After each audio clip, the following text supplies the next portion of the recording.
Okay. Alrighty, great. So hello everyone. It is such a pleasure to see so many people here. Thank you everyone so much for joining.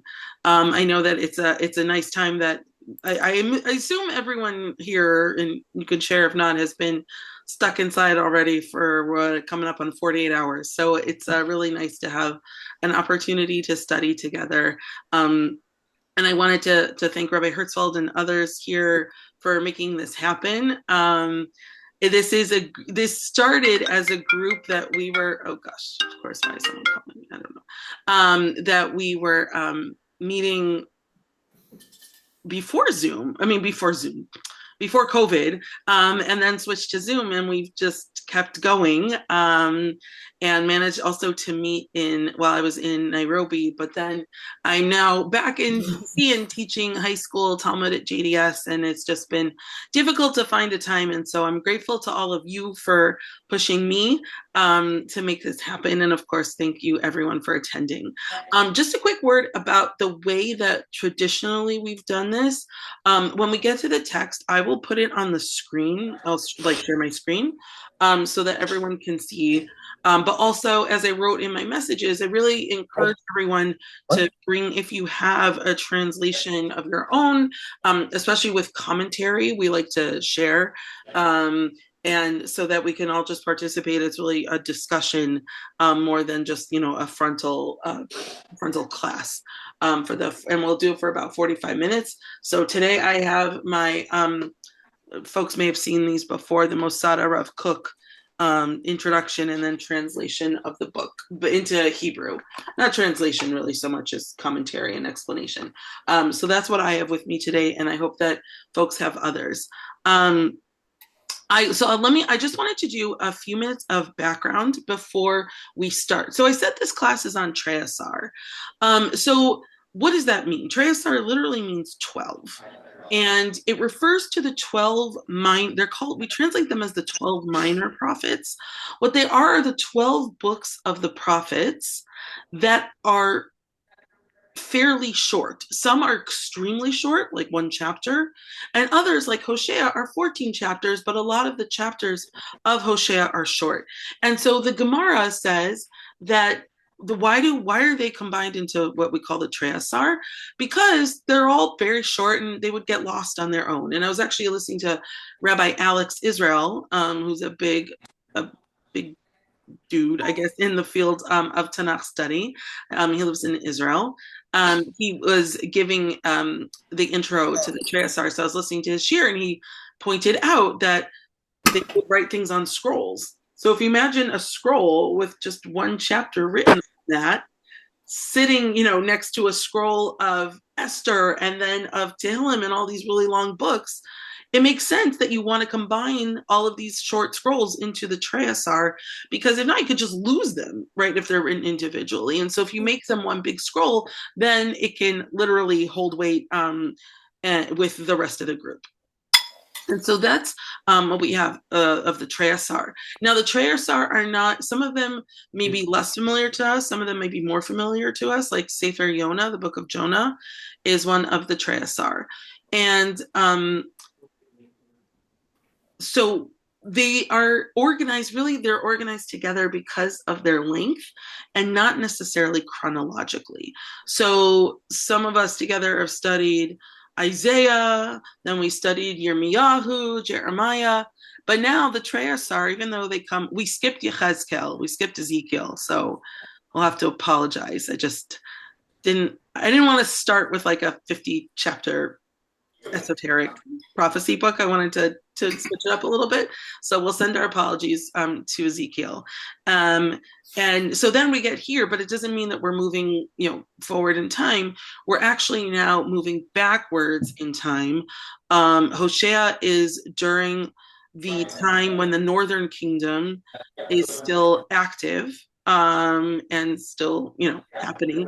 I'm actually been teaching, incidentally, a class on this semester called Politics in the Age of Kings at JDS about the Book of Kings, Sefer Melachim, through the lens of politics and rabbinic eyes and literature and all these things. And so we've had a lot of time and a lot of opportunity to think about the history and what is happening with these kingdoms at the time.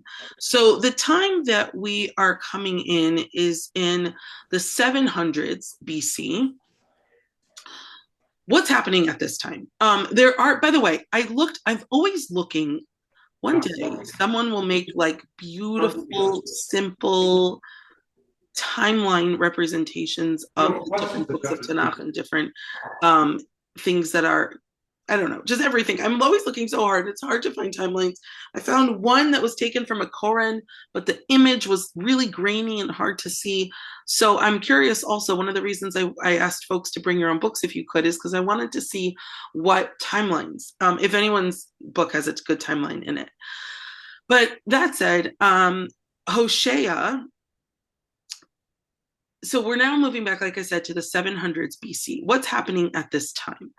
At this time, the northern kingdom is active, as is the southern kingdom, right? Israel's already split north and south, 10 tribes in the north, 2 in the south. The kings, Judah has some good kings, right? The southern kingdom, some good kings, some bad kings.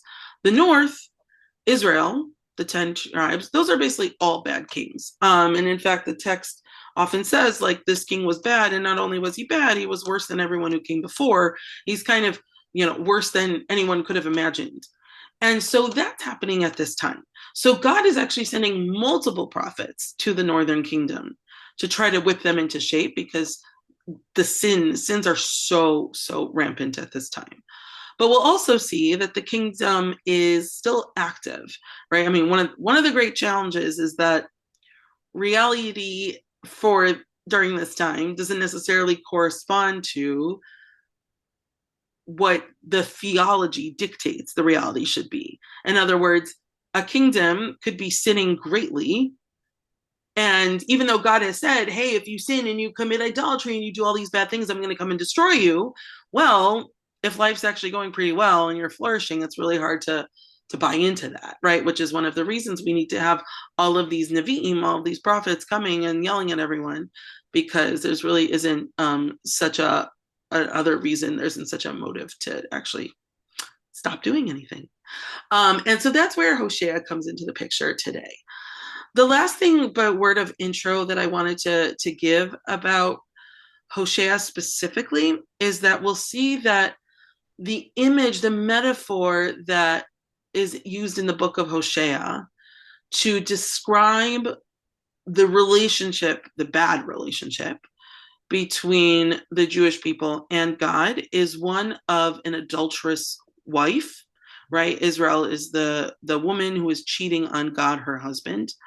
Some of, in general, that can be a challenging metaphor for some, depending on personal histories. It also is it's just more explicit in Hoshea. And so I just wanted to name that, that if, I just wanted to, I don't know what to, we're going to learn it. But I just wanted to acknowledge, I guess, maybe that's a better word, acknowledge that, this, depending on one's personal history and experiences, some of these imageries might feel sensitive, or challenging. And so I just wanted to name that, certainly we think about discussing sexual violence and betrayal differently now it's 2025 that than we have in the past, and so I just wanted to put that out there and acknowledge that. And if anyone at any point wants to address that or anything else, please do so. Okay, that was a lot of me talking. So first I just want to see, does anyone have any questions or comments? I'll give a moment.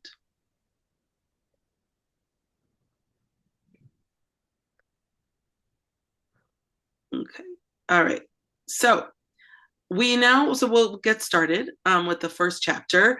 It's short, but there's a lot to discuss. So my plan was just today to do the intro and the first chapter. And I just, you all have the ability to unmute yourselves. So please just jump in if you have questions or comments, or, an interesting footnote in your own text that shares something interesting that we haven't discussed. And yeah, just hop on in at any time. Don't feel shy. Okay, so I'm going to share my screen now. And especially please jump in, because once I share my screen, I can see fewer people. So I can't necessarily see everyone. Okay, here we go. Oops, sorry. I always now have to deal with formatting for a second. Okay. Ooh, boy. Hopefully folks can see. Actually, I want to change the layout to this. Okay. Chapter 1 of Hoshea.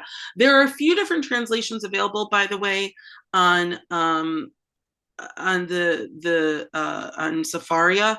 Some of them they actually have a Yiddish translation available, lots in other languages, only a couple in Hebrew. So I wasn't super picky about which one we chose.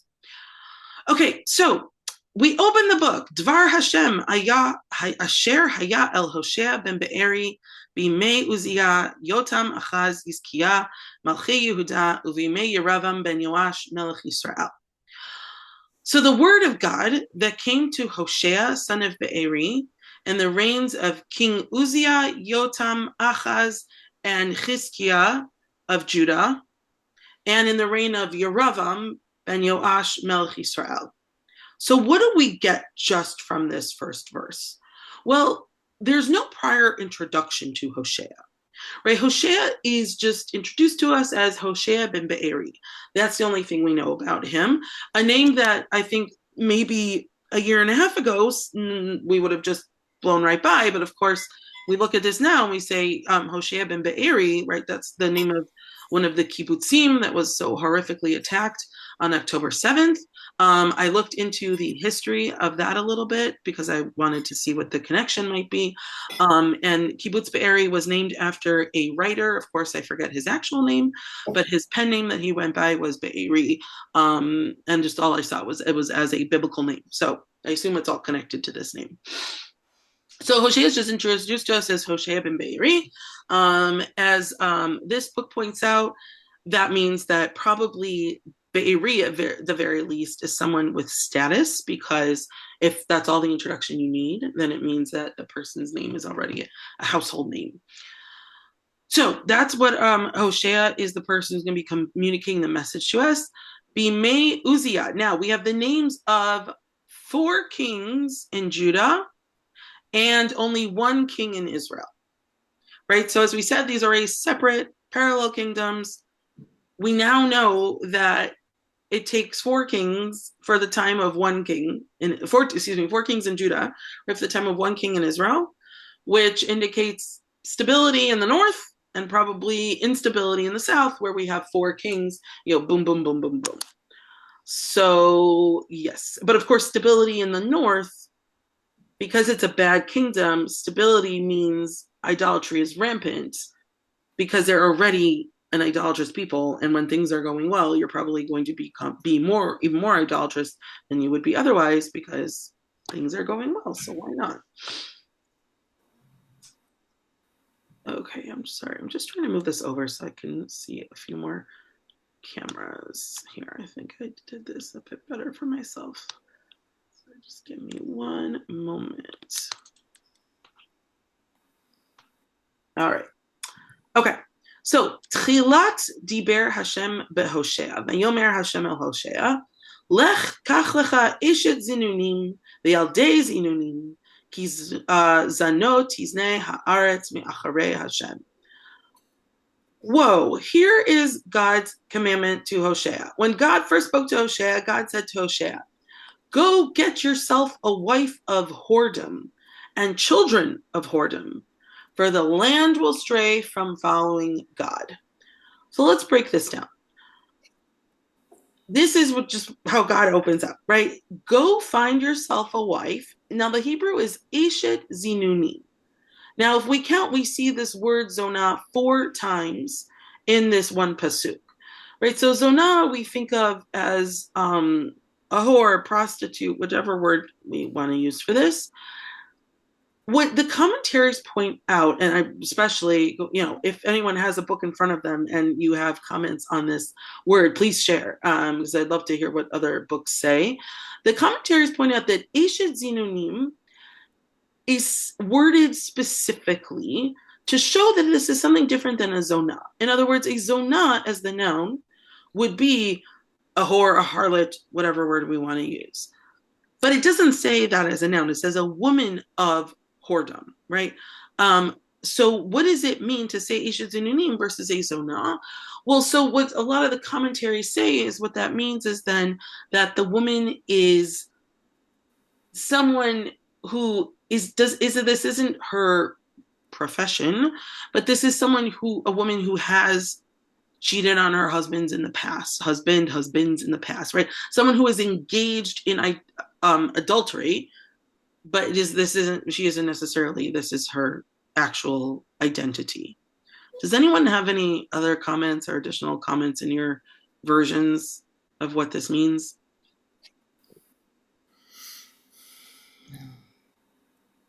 I have a question. Hoshea was during the period of after Solomon passed away. Yeah. So if we look at the history of Solomon and his many wives, this is one of the things that's plaguing the community right now. You have Yerovam, and he's following in the footsteps of Solomon. So there is no real respect for women at that point. Mm-hmm. Yeah. Yeah. In fact, the Mishnah, when talking about sota, right, the procedure to test if a woman has been adulterous, right? The rabbis say, well, once everyone started committing adultery, it stopped, right? Because like once everyone's doing it, the test isn't useful anymore. So yes, there's a astute point that we are definitely dealing with societies where this is rampant. Excuse me? Yeah.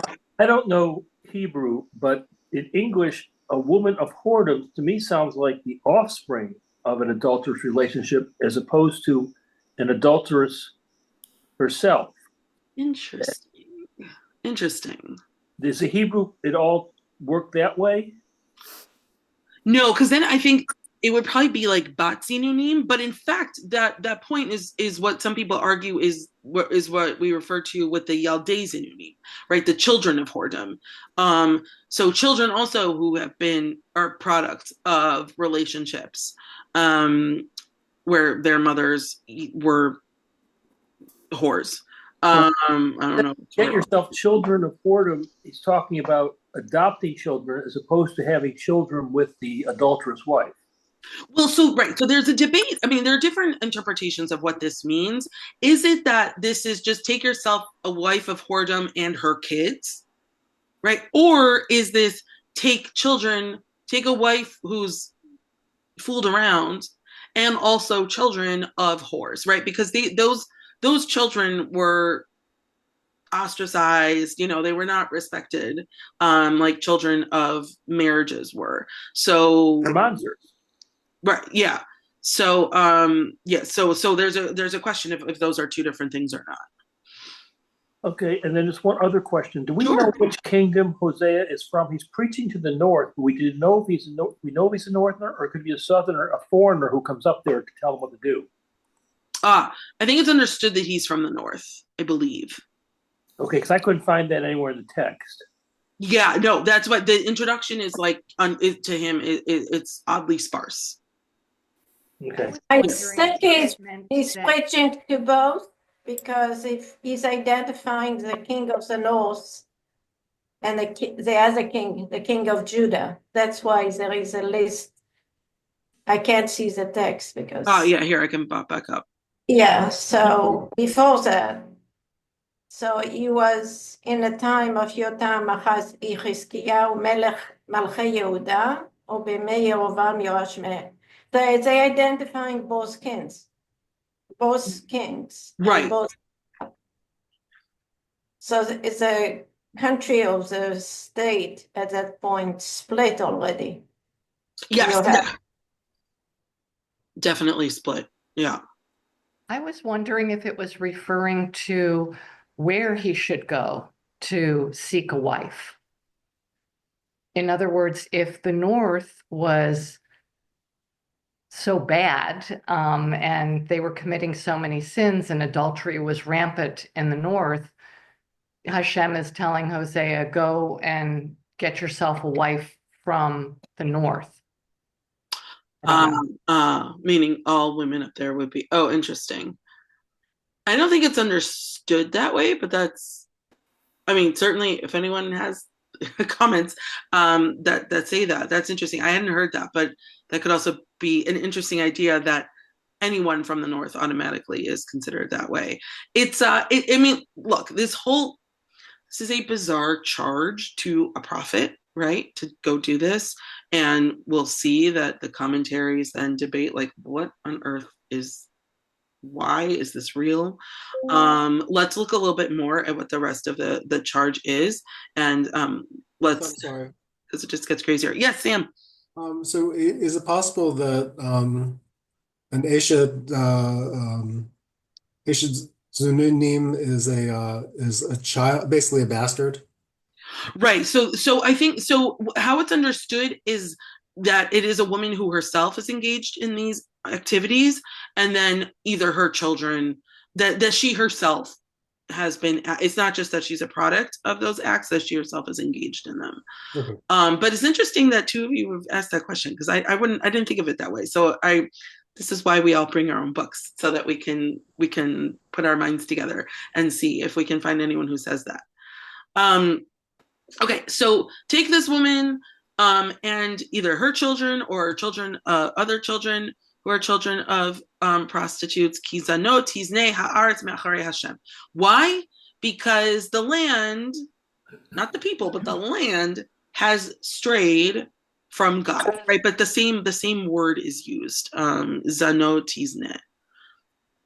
Okay, now let's see next, because it just gets strange. Oh, here, I'm just gonna Vayelech vayikach et Gomer bat Divlaim vatahar vatele lo ben. So what does he do? He went and he married a woman named Gomer, who's the daughter of Divlaim, vatahar vatele lo ben, and she conceived and bore him a son. So once again, doesn't tell us who Gomer but Divlaim is. That's just the name that is given. I'm just flipping to the previous one. Okay, just flipping to the page in here. There were a number of different things said about who this woman might be. This particular book doesn't really have anything to say in particular about her. I saw explanations, that it can mean either a dried fig, or I don't know, just different things. But that certainly Chazal, our sages, do not speak about her positively, which is understandable, because why would they? Okay, let's move on. So he gets married and she has a son. Vayomer Hashem elav kara shmo Yisrael. Ki od me'at ufakadeti et demei Yisrael al Beit Yehu v'hishbati mamlechut Beit Yisrael. So God instructs him, right? The son is born. Name him Jezreel, Yisrael, for I will soon punish the house of Yehu for the bloody deeds at Israel and put an end to the monarchy of the house of Israel. Let's just look at our footnotes here. I always like to look at our footnotes, see if anything has, if there's anything like super good here. Does anyone have any good comments here? So God is telling him, right? God said, here, do the marriage, and now God is saying, here's what you name the kid.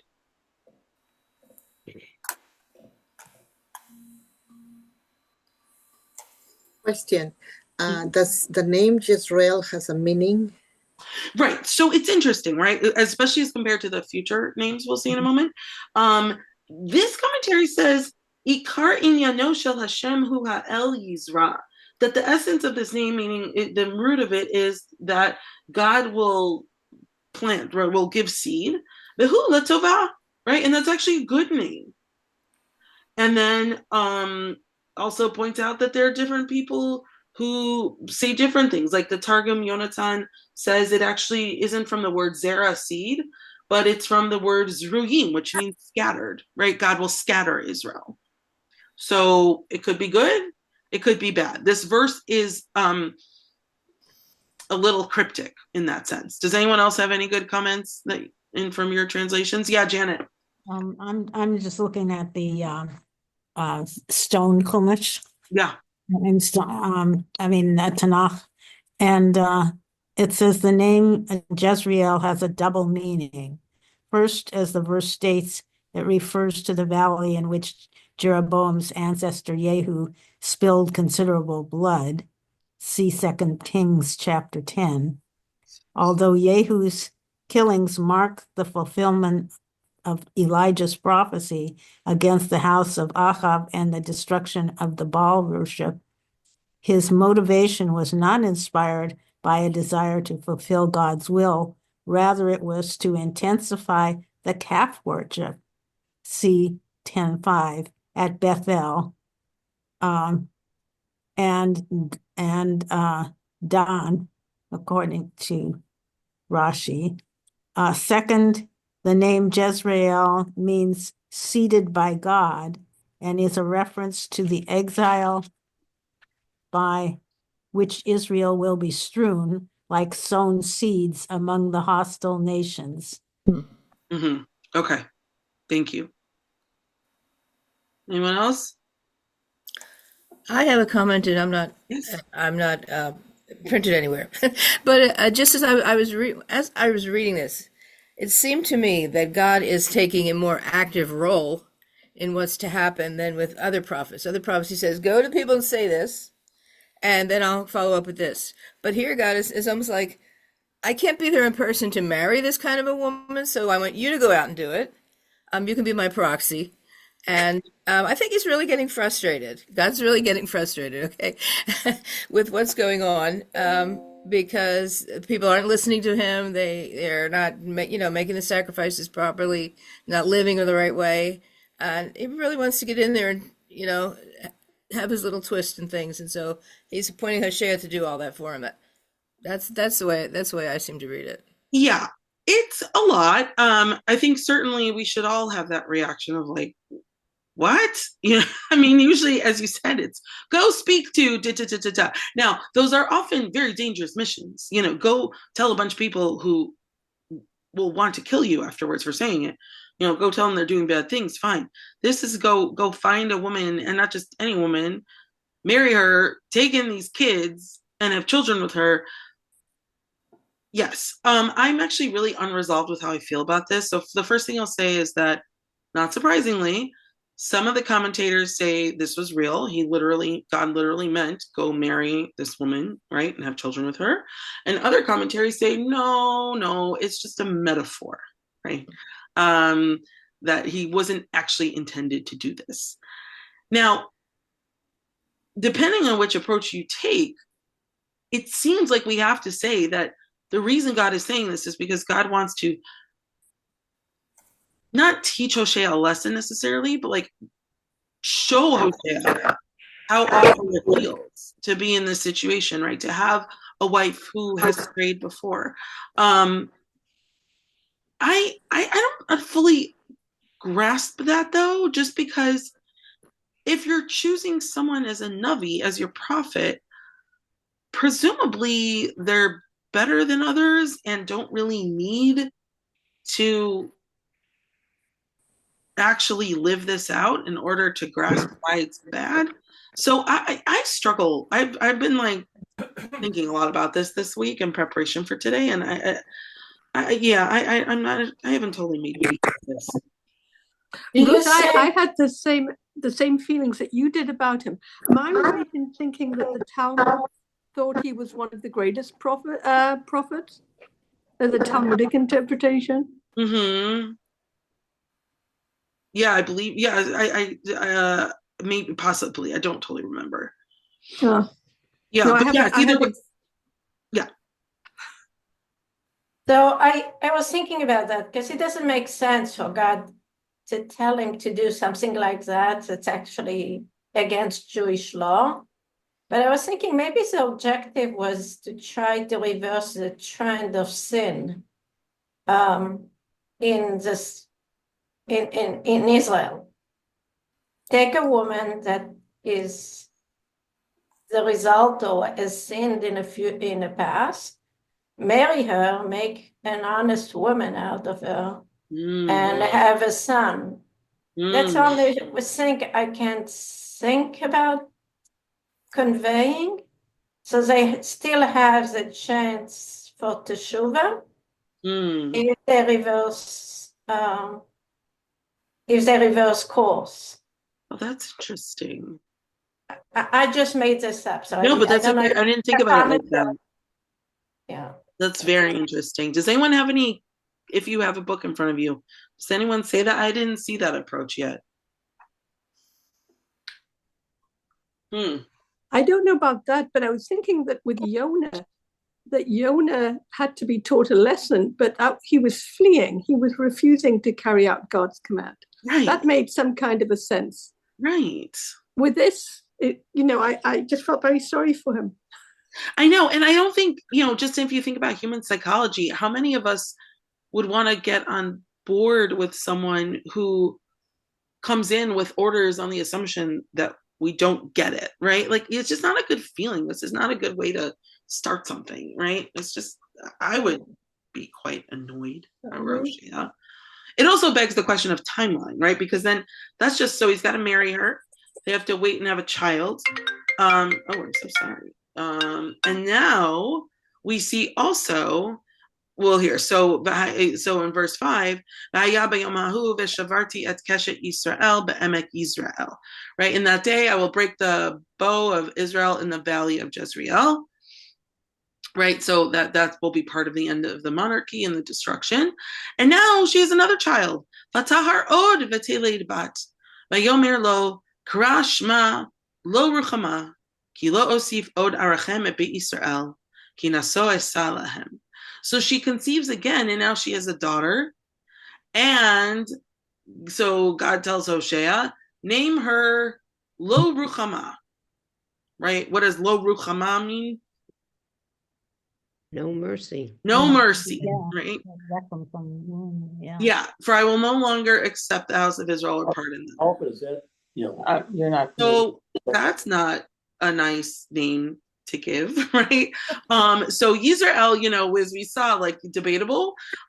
This is very straightforward. Lo Ruchama, so this is, I don't know if back then they would have thought this way, but certainly to me, to say like have children with this woman and then give them this horrible name is really quite sad. And I was thinking about this because someone commented, I forget who, where I was reading, that we don't like to give kids bad names. And if you think about when Binyamin is born, right, and Rachel names him because of, he's a Ben Oni, he's a son of my suffering. Yaakov then actually changes Binyamin's name because we don't want Binyamin to be named the child of my suffering, right? We want children to have names that indicate growth and possibility. And of course, here, this is as far from that as you can get. Ruth, I wonder if we could, like you started by saying that it's a metaphor. Mm-hmm. So I'm remembering something that when your spouse cheats on you, the feeling is one of disgust and disconnection. So maybe we could use that metaphor that when we are cheating on God, something happens to our soul. Interesting. And therefore, what does the message of the child convey? I'm not sure yet, but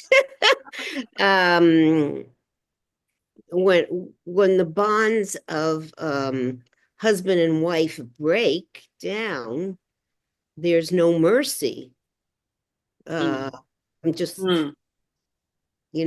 people don't really have trouble forgiving, have trouble, Oh, interesting. So I don't know. I'm trying to see the metaphor that God is really trying to teach Hoshea a message of unfaithfulness. Yeah. Instead of saying adulterous, there's something unfaithful. How can we be more faithful to God? Yeah. It's taking the sins down to future generations. It's, I will visit this upon, for those that disdain me, I will visit the sins of the fathers on the children for however many generations. Well, also Which is speaking what's about to happen metaphorically, because the northern kingdom's about to be destroyed and people will be put in exile and lost forever. So to me, this is kind of a prophecy of what we're going to expect for the northern kingdom. They're going to be wiped out and lost forever. what I was going to say is also speaking metaphorically that the children of such a union could be seen as your future deeds, the things that you do in the future, or the things that people around you are doing in the future, and that God will have no mercy for those who do those things. Yeah, I guess maybe what troubles me now that we're discussing it is just that, right, I mean, children, they're the future, they're the possibility for change, etc. And so what does it mean to condemn that the moment she's born, right, with that name? I guess that's the part that feels a little like self-fulfilling prophecy. You're removing. Yeah, I don't know. I mean, I guess it's not saying, oh, you'll be sinners forever. It's saying God won't have any mercy. But there's just something that feels so bleak about it. Well, Ruth, I think at the time of the naming, the problem might be with the parents, with the people doing the naming, because the baby at that moment is not affected by it. Not at the very beginning. But I'm looking at a really good timeline from the Historical Atlas of Jewish People by Barnaby. Okay. And it seems like the context of Hosea is one where they haven't really bought in yet. And the temple is there, but it hasn't become internalized. They were decentralized. There were like little shtetl temples everywhere. People were doing their own thing. Yeah. No, in fact, Yerevam, in order to preserve the kingdom, he built 2 pseudo temples, right, in Dan and Beit El, so that. Thank you. Yomi brought me. You have some confusion. I'm even wondering about the definition of the Hebrew word that we're using for whore or prostitute. Did it mean that in that time? What did it really mean? Was it did it just mean a woman who had a child out of wedlock, or did it mean have all the negative connotations that we might put on it? And should we even be putting the negative connotations on it at this point? So, yeah, I read this as he's emphasizing what he thinks is going to happen, and you can see it here when you don't bring your children up with any right or wrong, and do all the things parents are supposed to do, we're supposed to do, and sometimes we get it right and sometimes we don't. Then we lose it. Yeah. I think it has a double meaning. Both names do. Okay. And because there are 2 prophecies here. One prophecy is a prophecy for Israel, they will be destroyed. And the second prophecy is the house of Yehudah, and I will forgive them. So both kids, whether it is Israel or Lo Ruhama, have names that have a double meaning. There's both compassion and justice involved here. The part that bothers me is that if Hoshea was trying to change the trend or the behavior of people in the country at that time, this doesn't do it. This is basically saying to northern Israel, I'm going to destroy you. That's it. Give up. I don't really care what you say. There is no message like in Yechezkel or Yehoshua, return to God and I'll forgive you. Yes. Yeah. It is like a final judgment, and the kids are carrying name for the final judgment. Absolutely. Absolutely. It's very, very bleak and stark.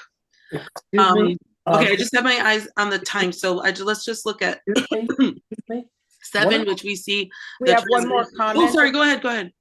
Yeah.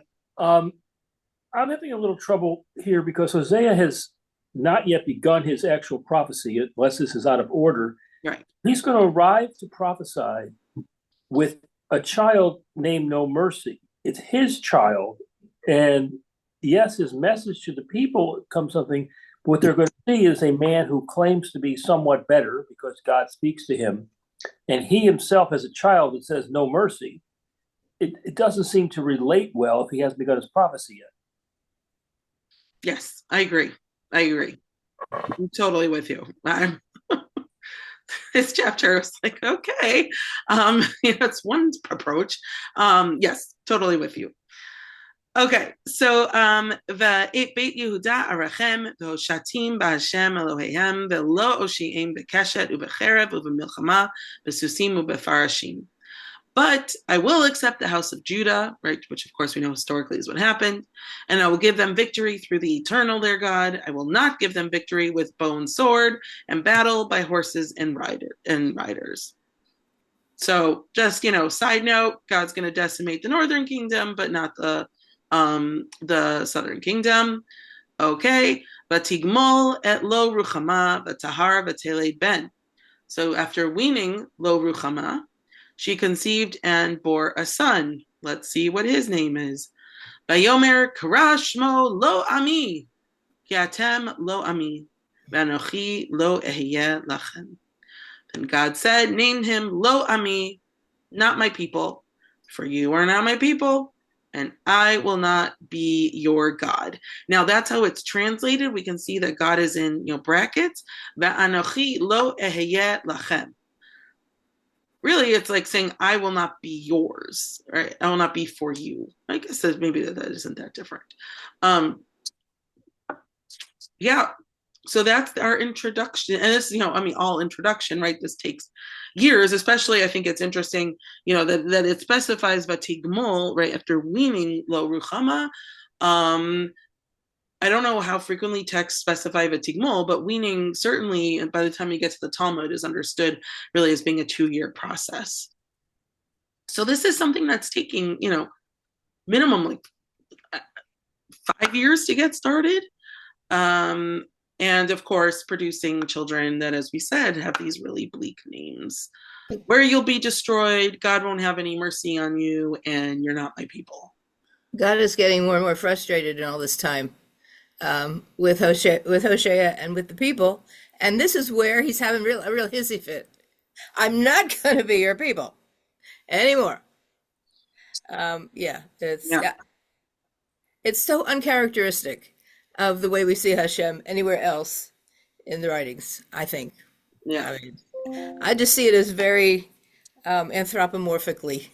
Yeah. It just seems to be like this is the way a person might react, but you don't expect that of God. Yep. It's quite an intro. It's quite a first chapter. We should all be walking away going, oh, let's see what next week brings. Where could this be going? Because any other comments? We started off by saying, wondering whether these children would be, kind of hers from a former marriage, from a former illicit relationship. And it seems like they were his natural children. They were both, conceived in wedlock. And so I don't know what the meaning of that is, that they were, they were legitimate children. Yeah. They were not bastards of any, from any sense of the word. Mm-hmm. Mm-hmm. Right. And that's where it's so interesting, right? Is that a message of tshuva, or I don't know, tshuva, but at least there's hope, but the children are named for not hope, and it's a lot. It's a lot. Right. It's really unexplainable. I know. Well, we should. It's a lot of food for thought. Certainly for next week, for those who are able to come back, or of course it's being recorded. I'll post it. Yeah, quite a loaded 9 psukim, that's for sure. And when is it read? It's read a couple of times during the year. I Oh know that yeah, I forget. it's read at specific. Yeah, I There forget are which. meaningful times, but I've forgotten Yeah, what they are. I don't remember. We'll have to check. I forget which. We should look that up. I forget which Haftorah is Well, exactly. it can't be for a happy holiday, that's for sure. I know. No. Do we Mhm. know of any other times when God says, you are not my people and I will not be your God? Interesting. It's a good question. Even if the worst. The golden calf, he was pretty mad, and Moshe tells Hashem, right, if you're gonna act this way, he in the Hebrew says, write me out of your book. Right, Mechanina. Yeah. I think Hosea is read as a Haftorah when we read about Jacob maybe going to Haran or something like that, but we could double check for next Yeah, we week. could have to double check that. I don't remember. Yeah. It sounds like the parallel opposite of I will be your God and you will be my people. Right. Yeah, right, that's right. true. Right. Roots. Yeah. Yeah. As far away from that as you can get. That's also interesting because it also shows that like marrying a woman on the fringes, it's not right. Like either it could become like, I'm like, you are my people or you're not, because they should see Nonim and Ruth, not to compare, of course, but they're not like the mainstream person you would expect. Hosea But comes. it also implies that when you're telling him, go marry a woman who, whether a woman of harlotry, whether it's a woman who's not been faithful or whatever it is, it's certainly not a good thing. And yet, if you marry such a woman and you have children with her, you still love that woman, that and you're still going to love those children, even if they're literally bastards. Yeah. So Here's a thought, that maybe if God had sent Hoshea to the people to prophesy against that behavior, and he was spiritually elevated, shall we say, being pure, they would not have listened to him as well as if he were of their same condition. So God says, well, go marry. Right. So I think, Maraji, that's a great point, right? Is it for the public presentation or is it for Hoshea himself? Right. I was like kind of weirded out by the idea that it could be for Hoshea himself, but that's a great point also. I'm having a little trouble with the interpretation. The Northern Kingdom has existed and been bad for a couple hundred years. This sounds like God has had it with them. He's no longer going to be their God. It's the end. If he's already made up his mind, he's no longer going to be their God. It's the end. Why send Hosea as a prophet? It's worthless. It's meaningless. He's already, in the first chapter, the declaration is made, pack it in, guys, you're gone. And that now I'm going to send you a prophet? It doesn't make sense. Yeah, it's a great point also. Do the commentators deal with it? I'm sure they might. Pasuk 9, if you look at people, it says, Vanochi lo eheye lachem, which is a funny wording. I think it makes reference to when Moshe asked God to show him his face. And the response from God was, Eheye asher eheye. So he's basically removing somebody out there, but walking. Very nice. Very nice. That's beautiful. I love that. Okay, these are good questions. I'm gonna stop it now because I know I said we go to 1:45, and I think I'm now on snow day childcare duty, so I have to go see what awaits me. But this was absolutely delightful. Thank you everyone so much for coming and for sharing. I'll have it up on YouTube on the channel a little bit later. And stay warm and dry. And I look forward to seeing you next week. Thank you. Thank you, Ruth. Thank you. Thank you, everybody. Thank you. Are you going to send an email for each week? Or shall Yes, we? yeah, I'll send, yeah, definitely. Okay. Thank you. Thank you. Thank you. Is